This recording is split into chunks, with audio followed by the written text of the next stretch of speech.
This is my second try making this. The first time there was way too much background noise. It was like 100 degrees, so my phone kept overheating, and I was getting a migraine, and I was trying to go somewhere that had air conditioning to make this, but it was just really crowded. There was a lot of noise, and I was echoing. So, this is my second try. Hopefully it'll go better. This is from, I originally found this post because someone had shared it in another group that was for youth rights or whatever. And they titled it, I don't even really remember, but basically the title was something about how teens are portrayed as bad by the media so much to where people can see a teen being handcuffed and blindfolded while screaming for help and not do anything. Honestly, this has nothing to do with that.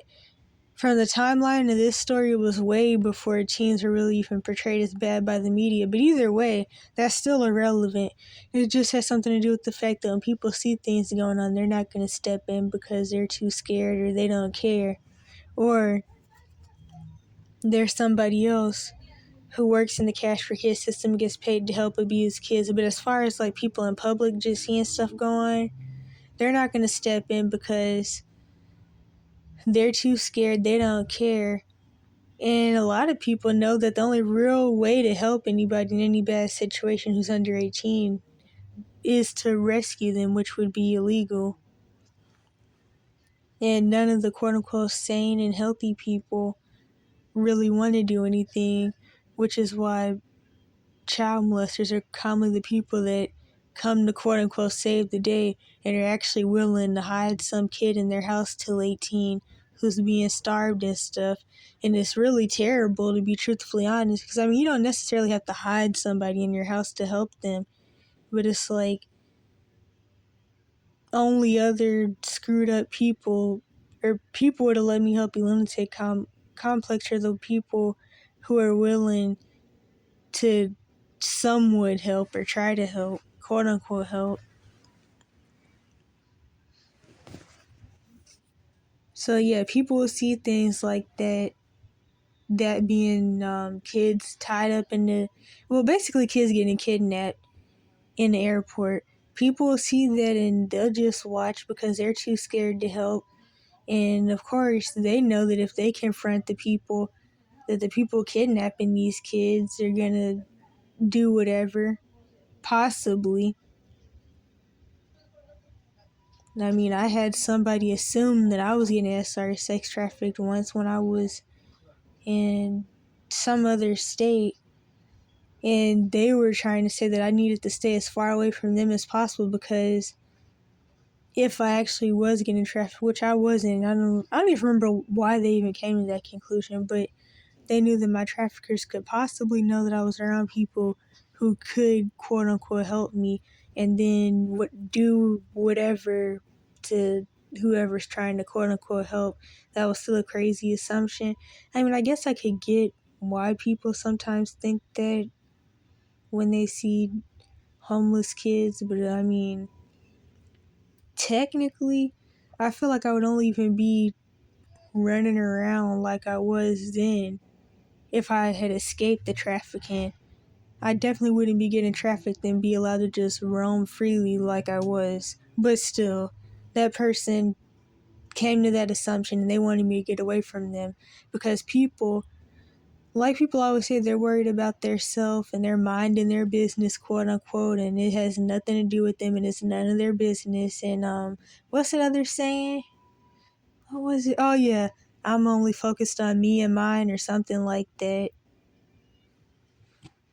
But yeah, and also the people that say I'm focused on me and mine, people who say that are never focused on their kids, but that's another story. That's a whole nother story.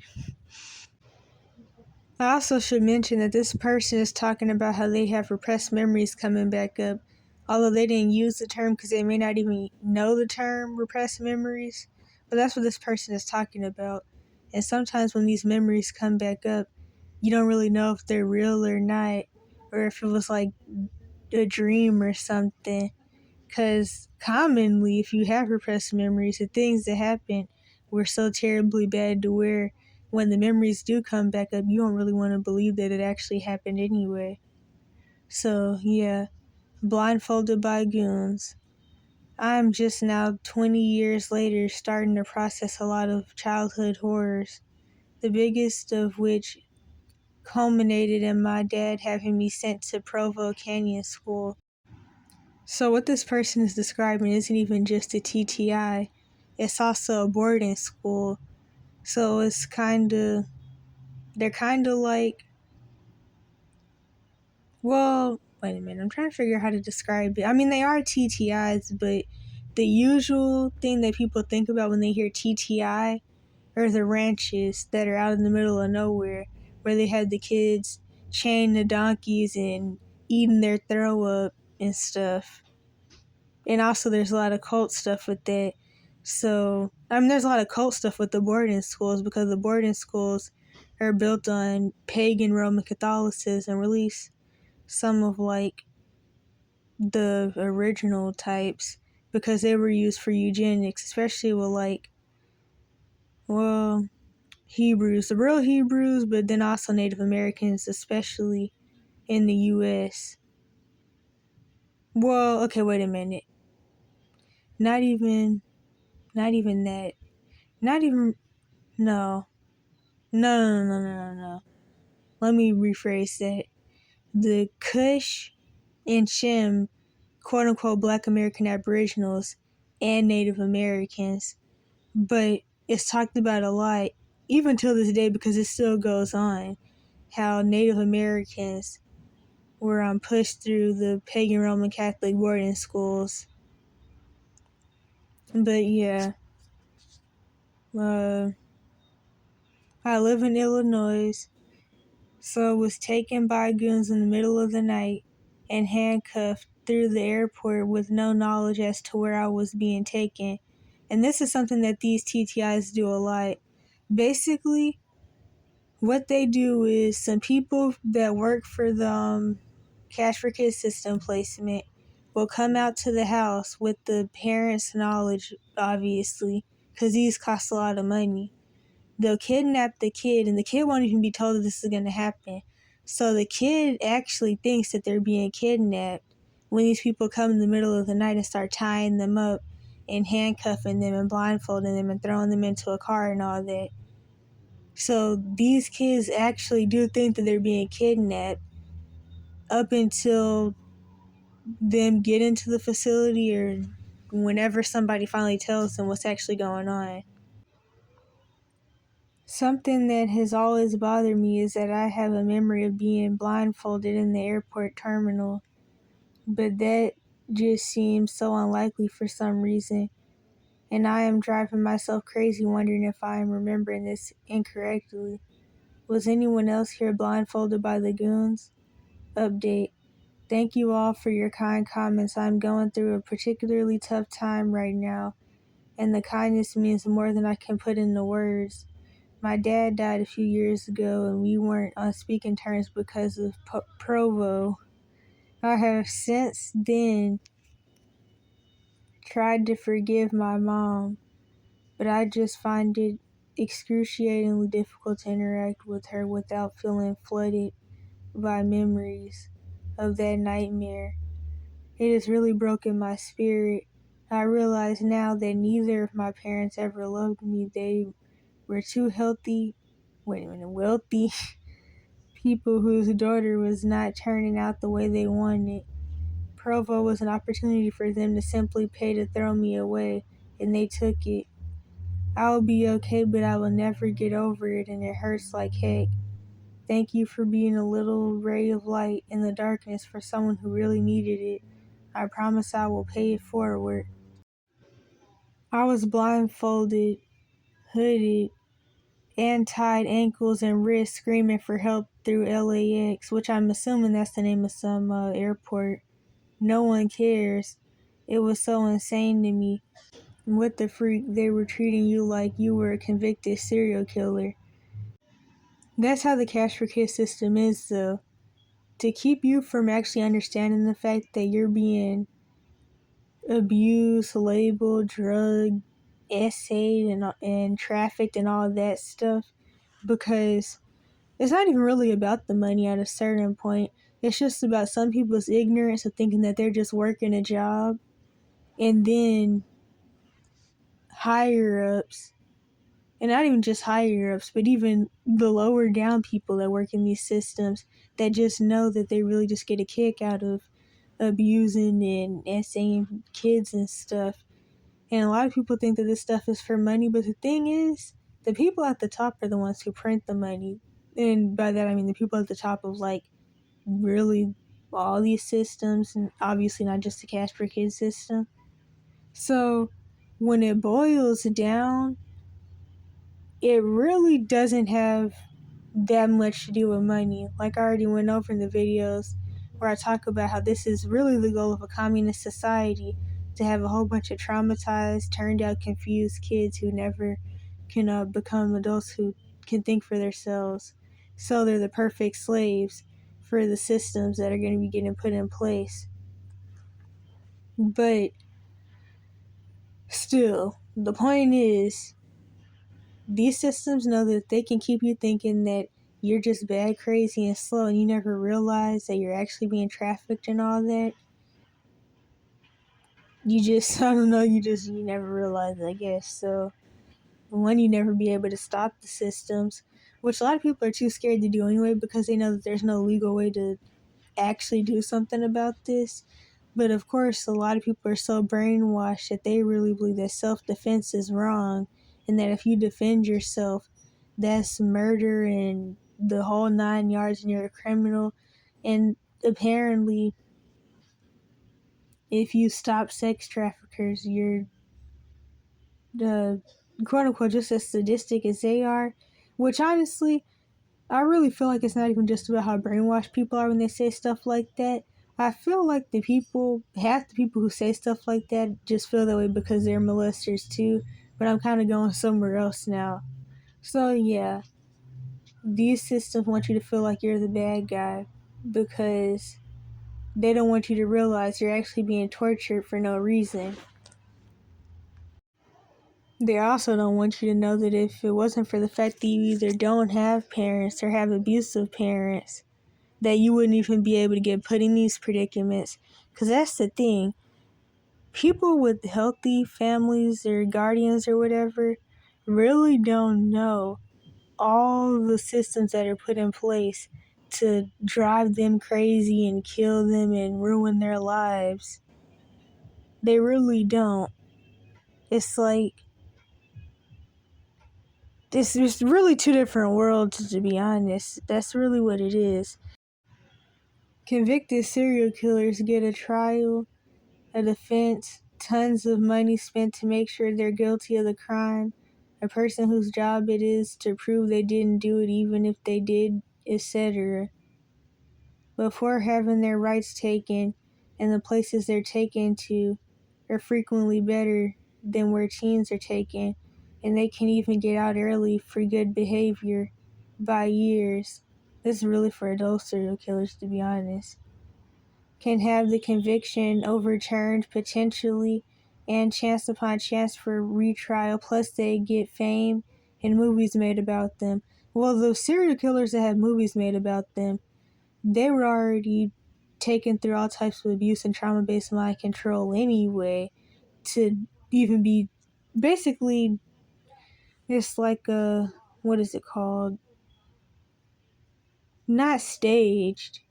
Well, I guess staged, but I mean, not staged like people didn't die, but like basically the person was just messed up over a number of years and turned into a messed up person to specifically do the things that they did. Not to mention, some of them were like Masons and stuff. So the reason that they did the specific things they did were for rituals. But overall, a lot of these people were on different forms of MK Ultra anyway. And then they went out to commit these crimes so it could kind of be used for fear mongering sometimes, like for gun control, and to convince people that guns are bad and all that.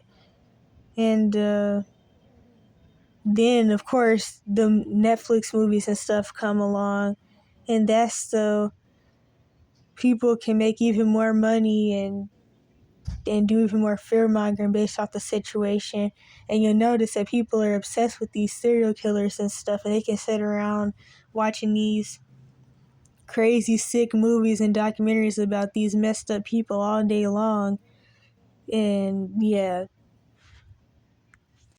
I think I should also mention that when people who are like really messed up and are almost at a breaking point to where they're willing to go out and commit all these crazy crimes, watch these things, and they also listen to music about a whole bunch of crazy, stupid stuff, they're bound to do the same thing themselves.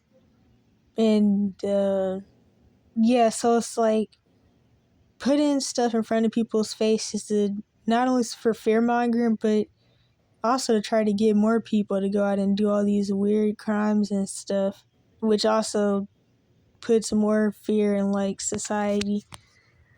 Fear that does everything but gets people to straighten up and actually want to have healthy family systems and go back to doing things how they were originally said they should be done. But yeah. I also don't really know why they felt the need to use the term narcissist, but anywho. When young, we don't have to even be believed to be guilty of anything to be brought to a worse place indefinitely and be treated with less rights and respect by staff. I've seen testimonies from people who have both been to prison and school and said prison treated them with much more dignity and respect. It's not uncommon for our societies, because they're mislocated, to grant rights and protection to remorseless rapists and murderers before children. One example is assault laws and how you aren't allowed to hit them even if you're in authority, but you are children. Another is bodily mutilation. You can't puncture holes in a rapist or murderer's body without consent, but you can someone under 18. You can even sever their genitals and cut flesh from them in a procedure which kills people every year. I'm assuming they're talking about the Munchausen by proxy, which is also a form of sexual abuse where people force their kids to transition. I'm assuming that's what they mean by this. Another is stepping in and denying them life-saving operations when they have a curable disease, which this is really common because people under 18 can't. Not only can they not set themselves up for services at any type of medical place, but even if they already are set up for services, they can't make appointments or consent to medical treatment. I mean, I've been through a lot of stuff revolving around that, and I've even seen stories of kids who were having strokes and heart attacks and stuff, and they couldn't even get medical treatment. But of course, people who didn't go through this, or either somehow managed to talk doctors into actually doing something for them, which means that they were lucky and one in a million, feel like other people are lying for having the usual experience with these systems. Something which breaks the Hippocratic Oath, so it won't be tolerated even for a remorseless rapist or murderer. Law says save them, but yet lots of innocent children die every year because people don't care as much about saving them. If legal guardians, aka owners, say they want them dead, the law will respect that. Not even a complete list. It's super depressing and shows what an underlying hatred there is based not on content of character but calendar. Then I said, this is what I used to say about the mental health system branch of the Cash for Kids system. You can spend your whole life locked up till 18 and don't even get a court case. You don't need a reason to be locked up in the Cash for Kids system, other than having abusive parents and no parents, or parents too poor to get a lawyer and save you from evil judges. You went inside the airport, They drove me around through back gates when I was sold to insane people. Also had wrist and leg bands. Trained kidnappers, obviously. I was blindfolded in one of the landing airports, but driven through the back mostly, in a kidnapping van that still had the smell of teenager tears I was adding to. But they took the handcuffs and blindfolds off when we got to the airport. They threatened that I would be arrested if I tried to run, and at that point, I actually thought getting arrested would be worse. Yeah, I was blindfolded when I was gooned from one program to another. Gateway Academy to Second Nature Duchesne, I guess. And then 2N blindfolded me again when they transported me to my group. It was definitely weird, but I feel like there were worse things that happened to me where I just kind of accepted that. By the way, they blindfold people when transporting them in SRA sex trafficking. I forgot to mention that. Being blindfolded in an airport seems pretty intense though. I also relate to having mild dissociation about these issues. Some of the events are seared in my memory, and I'd get vivid flashbacks regularly. Not so much anymore. Some things I've read or been reminded of 100 times and can't recall. My program blindfolded me. I never was transported, but I have heard from others that they have very, very varied and creative ways to coerce/force compliance, so it wouldn't surprise me. Real or not, the sense I get is that you feel that you are persona non grata. I don't know what that means. The experience of a couple of people drug you away. This makes me infuriated on a different level. We're at other people's mercy until we turn 18, where everyone suddenly treats us as equals and we get to make decisions for ourselves. There's no difference between 17 and 364 days in 18, but yet, one, you can't get a piercing or a job on your own, and the next day you can. It's insane. And what's worse is that everyone in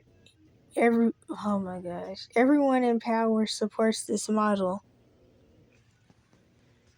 Agreed, although I'm really not sure piercings are the most important part of this. They aren't for sure.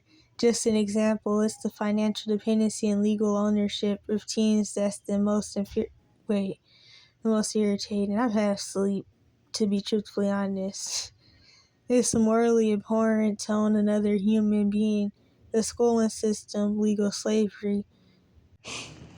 I'm trying not to laugh because I've messed up so many times because I'm really sleepy, to be honest, but it's funny that they say that the school system is legal slavery, but yet the whole Cash for Kids system is legal slavery and a whole lot more. And the thing is, the adult prison systems actually admit that they're for slavery. And the misopaedic parenting style, which is popular, are abominations. Until the TTI and similar industries are abolished, I won't believe any politician who says that they are opposed to human trafficking. This is indeed a crap hole country. And what I have to say about that is don't fall for left, right, mind hurting in general. For multiple reasons, don't fall into left, right, mind hurting. They're all a whole bunch of puppets with the same goal in mind, trying to make people mad, who for whatever reason can't see that all the politicians are friends anyway behind the scenes.